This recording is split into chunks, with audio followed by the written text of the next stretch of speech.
ही green Pakistan initiative के नाले ते जेका सिंध जे पानी जो जमीन जो सौदो थियो इन सौदे के सिंधु दरिया बचायो तहरीक मुकम्मल तौर पे रद्द करे थी।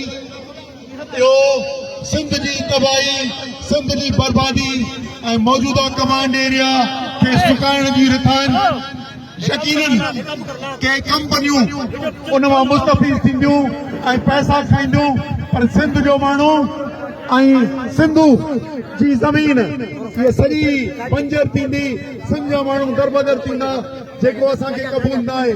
उन करे तव्हां सभिनी जी महिरबानी जेके इस्तक़बाल ते आया, हीअ तहरीक जेका ताक़तवर हुकूमत जे नशे में सिंध जो सौदो करे ऐं पंहिंजी ताक़त जो इज़हार था कनि, पर खेनि ख़बर हुजणु घुरिजे अवामी ताक़त खे अलाह साईं जी पुठ भराई हूंदी आहे ऐं इंशाअल्लाह पाण फातिर थींदासूं ऐं ही नाजाइज़ स्कीमूं ख़तमु कराईंदासूं। महिरबानी।